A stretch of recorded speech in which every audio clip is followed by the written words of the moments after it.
Aujourd'hui, j'aimerais vous raconter quelque chose de très personnel.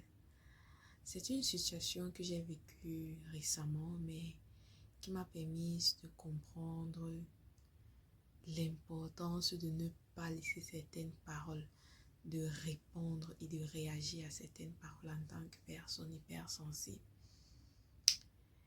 Il y a de cela quelques jours, j'étais en conversation avec un ami que je considérais, que j'appréciais beaucoup. Nous étions en conversation et puis pendant la conversation, il a commencé à me comparer à certaines personnes et à me dire que je dois me comporter comme des personnes normaux et aussi apprendre à ne plus exagérer dans l'expression de mes émotions, que je dois apprendre à temporiser les choses.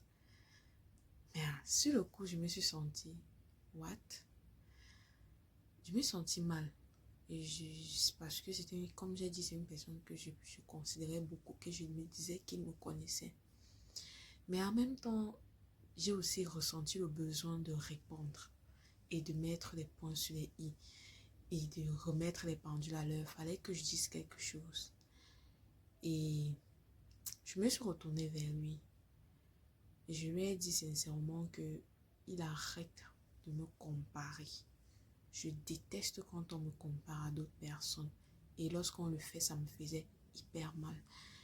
Et que je suis une personne sensible. C'est normal que je ressente les choses et que j'assume cette hypersensibilité. J'assume que je ressens plus. Et je n'ai pas besoin d'entrer dans une case ou bien de changer pour être acceptée. Je lui ai dit ça simplement. Et après ces mots, je me suis sentie bizarrement très bien. Parce que j'ai mis les limites. Je sais que la prochaine fois, il ne va plus le faire parce qu'il sait maintenant.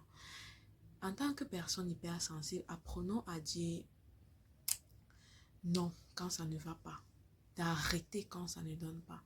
De dire que oui, on accepte que nous ressentons plus. On accepte que nos émotions sont souvent démesurées. Mais qu'on accepte notre hypersensibilité. On accepte qui nous sommes. Et que notre hypersensibilité n'est pas un défaut, c'est un don.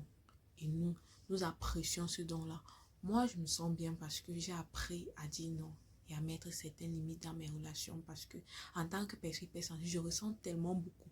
Et lorsque je ressens des mauvaises émotions tellement fortes, elles m'épuisent et souvent peut me faire entrer dans la dépression. C'est pour ça que nous devons apprendre à dire non et à savoir poser des limites en tant que personne hypersensible. Parce que pour nous, les mots ne sont pas uniquement les mots. Pour nous, les mots sont des émotions tellement doublées à un niveau où, parce que ça entre que directement dans notre cœur.